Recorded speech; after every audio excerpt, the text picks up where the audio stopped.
और अब चाकसू से बड़ी खबर, जहां सर्किल का नाम बदलकर नामकरण करने की जिद में माहौल तनावपूर्ण हो चुका है। जाट समुदाय ने लोगों का आज तीसरे दिन भी धरना प्रदर्शन जारी है। चाकसू कोटखावदा स्टेट हाईवे 2 को जाम किया गया है। ट्रैक्टर और अन्य वाहन लगाकर हाईवे को दोनों तरफ से जाम किया गया। मौके पर पुलिस और स्पेशल पुलिस टास्क भी तैनात है। फिलहाल प्रशासन की समझाइश असफल नजर आ रही है। रविवार को तेजाजी सर्किल के बोर्ड को हटाने से जाट बंधुओं में भारी आक्रोश है। कार्यकर्ताओं की माने तो आरएलपी सुप्रीमो हनुमान बेनीवाल भी पहुंच सकते हैं चाकसू कस्बे के गरुड़वासी तिराहे का ये मामला है। तो इस सर्किल के नाम को बदलने की कवायद लगातार जारी है और उसी को लेकर इस समय लोगों के बीच में आक्रोश देखने को मिल रहा है। आज तीसरा दिन है, धरना प्रदर्शन यहां पर जारी है। चाकसू कोटखावदा स्टेट हाईवे को दोनों तरफ से जाम किया गया लोगों के द्वारा। सर्किल के नामकरण को लेकर अभी स्थिति यहां पर तनावपूर्ण बनी हुई है।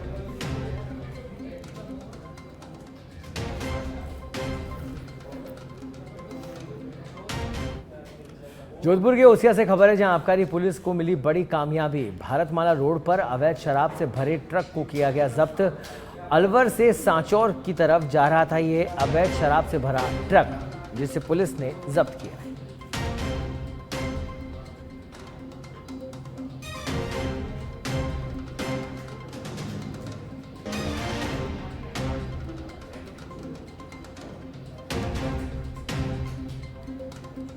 आबकारी थाना ओसिया इंचार्ज।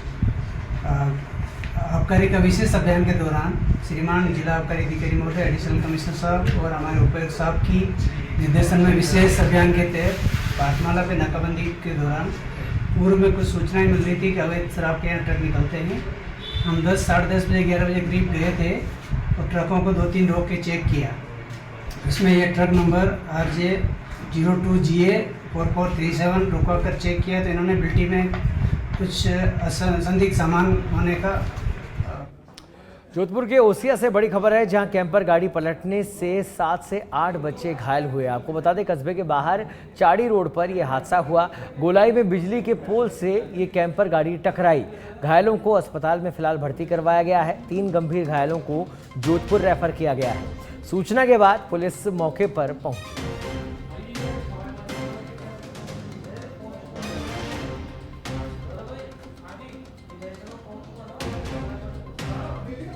गोलाई में बिजली के पोल से ये कैंपर गाड़ी टकराई, जिसके बाद ये हादसा हुआ। इस गाड़ी के पलटने से 7 से 8 बच्चे इस हादसे में घायल हुए।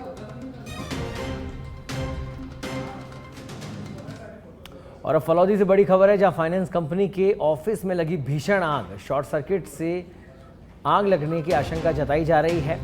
आग लगने की आशंका शॉर्ट सर्किट हो सकती है, ये बात सामने आ रही है। दस्तावेज जलने की संभावना। साथ ही आपको बता दें कि फिलहाल अभी किसी के हताहत होने की इस दुर्घटना में कोई खबर नहीं है। नगर परिषद की दोनों दमकलों ने आग पर काबू पाया है। फलौदी के नागौर रोड क्षेत्र का ये मामला है।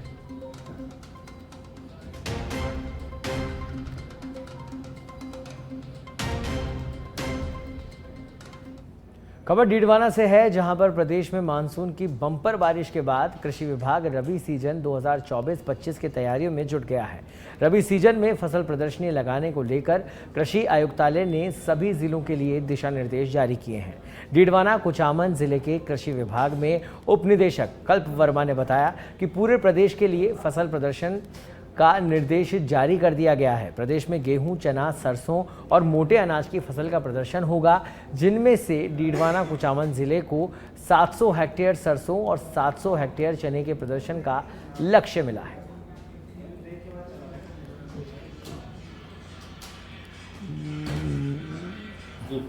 फसल प्रदर्शन एक तरह का माध्यम है किसानों को जो उन्नत कृषि प्रौद्योगिकी है उसका हस्तांतरण करने का, उनके खेतों तक पहुंचाने का, उन्नत कृषि तकनीक को अपनाने का एक माध्यम है, ताकि दूसरे किसान भी उसको देख के उस तरह की खेती करे। वो किसान अच्छी जो विभाग की सिफारिश अनुसार अपनी खेती बाड़ी कर सकता है। इसमें मुख्यतः जो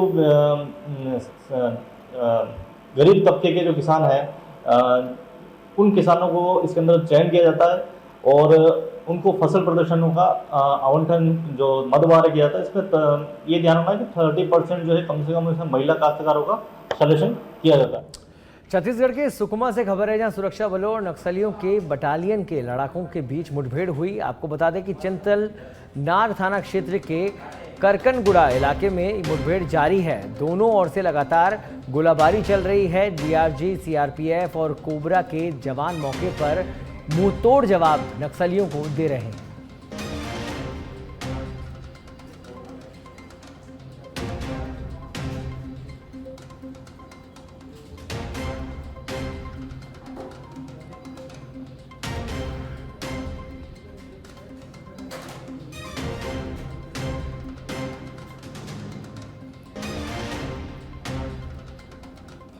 जोधपुर के नगर निगम दक्षिण में एक हैरान करने वाला मामला सामने आया है, जहां नगर निगम दक्षिण ने जीवित महिला को मृत बताकर उसका डेथ सर्टिफिकेट जारी कर दिया। वहीं नगर निगम के महापौर दक्षिण के महापौर वनिता सेठ ने इन खबरों को निराधार बताते हुए इस खबर का खंडन किया है।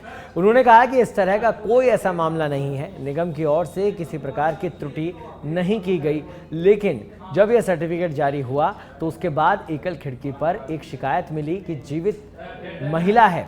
आपको बता दें, उसके बावजूद भी मृत सर्टिफिकेट कैसे जारी हो सकता है, इस पर अधिकारियों और निगम में हड़कंप मच गया और आनन फानन में तमाम दस्तावेज खंगाले गए। दस्तावेज की जांच के साथ ही जिस युवक ने ये दस्तावेज प्रस्तुत किया उसे नंबर पर कॉल किया गया तो युवक ने कहा कि मैंने कोई दस्तावेज प्रस्तुत नहीं किया। वहीं नगर निगम दक्षिण की महापौर वनिता सेठ ने कहा कि शहर के प्रमुख अखबार भी अगर आधी अधूरी खबरें छापेंगे तो कैसे चलेगा। कल दोपहर में मुझे पता चला था, मैं निगम से गई थी उसके बाद में, और आज एक अखबार ने जिस तरह से आधी बात छापी है, मेरी सबसे आपसे एक रिक्वेस्ट है कि आप खबर छापिए, जो गलत है वो होना चाहिए, पर कम से कम किसी अधिकारी से उसके ऊपर एक वर्जन भी ले लीजिए कि वो सही है या गलत है, क्योंकि पिछले काफी दिन से देखा जा रहा है कि अखबार निगम को लेके कई चीजें छापते रहते हैं। जो कल आया है उसमें ये है कि जब डेथ सर्टिफिकेट के लिए जो कागजात आते हैं, अगर वो पेपर पूरे नहीं होते हैं तो निगम नहीं बनाता, पर इसमें जो बनवाने दे रहा है उसके बेटे का आधार कार्ड है, उस महिला का आधार कार्ड है, डेथ सर्टिफिकेट के जो कागजात चाहिए वो हैं, उसके आधार पे डेथ सर्टिफिकेट इशू कर दिया था। जिस तरह से एक अखबार में ये दिया है कि वो आई और उसने शिकायत की, ऐसा कुछ नहीं हुआ। कल एकल खिड़की पे एक शिकायत दर्ज हुई, एक पत्र आया जिसमें पता चला। सिरोही से खबर है, जहां टीएसपी ने नॉन टीएसपी में समायोजित L2 शिक्षकों का मामला, समायोजित शिक्षकों की काउंसलिंग नहीं करने को लेकर विरोध। आपको बता दें, जहां पीड़ित शिक्षकों ने जिला शिक्षा अधिकारी के विरुद्ध कलेक्टर को ज्ञापन सौंपा है। करीब 42 शिक्षकों ने कलेक्ट्री पहुंचकर अपनी पीड़ा बताई। काउंसलिंग नहीं होने के कारण उक्त शिक्षकों को वेतन भी नहीं मिल रहा है। 2 महीने से शिक्षकों का वेतन रुका हुआ है। पीड़ित शिक्षकों ने आज रात डीईओ ऑफिस के सामने धरने की चेतावनी दी।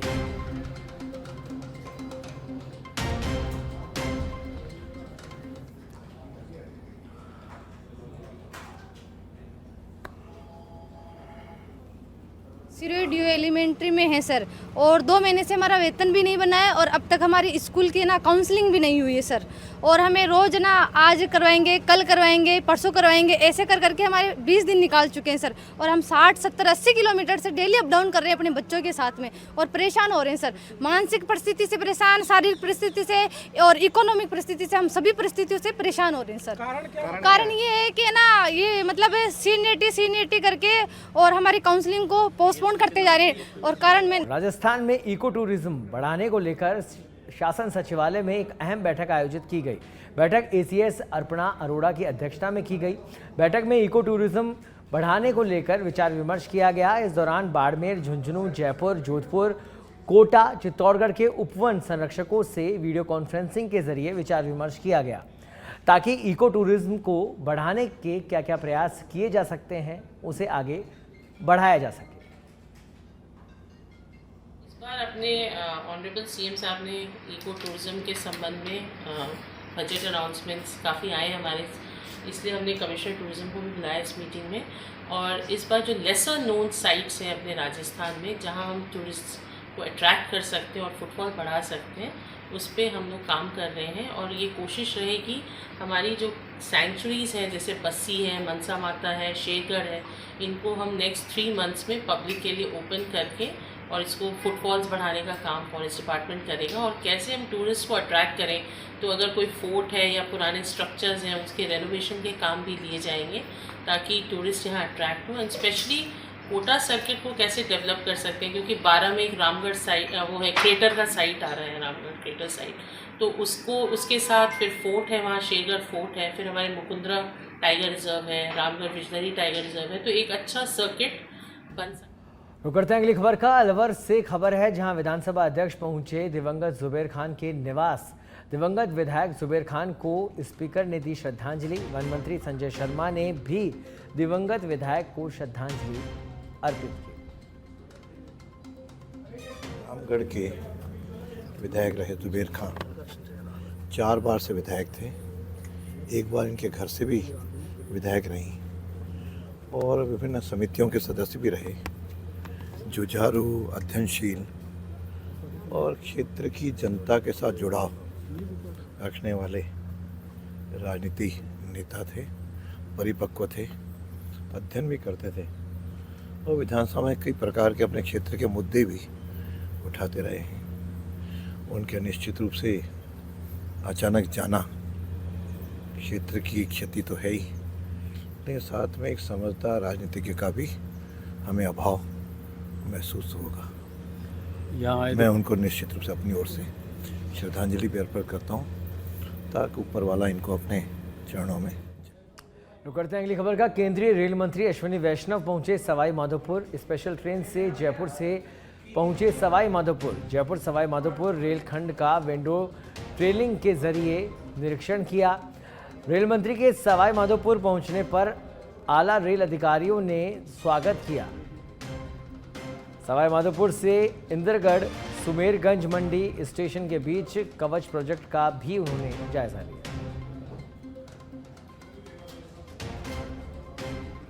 बहुत गौरव की बात है कि त्रिनेत्र गणेश जी महाराज के सवाई माधोपुर से कवच 4.0 भारत में पहली बार सवाई माधोपुर से चालू हुआ है। आप देख रहे हो ये जो टावर, आप देखो पीछे टावर की तरफ कैमरा करना भाई, ये टावर आप देख रहे हो ना, ये टावर अभी आपने देखा, अभी स्टेशन का कवच देखा, स्टेशन के ऊपर जो डेटा सेंटर है, और अब लोगों के अंदर जाके देखेंगे ये कवच का इंस्टॉलेशन इस एरिया में कंप्लीट हुआ है और अब प्रैक्टिकली गाड़ियां इस पे चलने लगी है।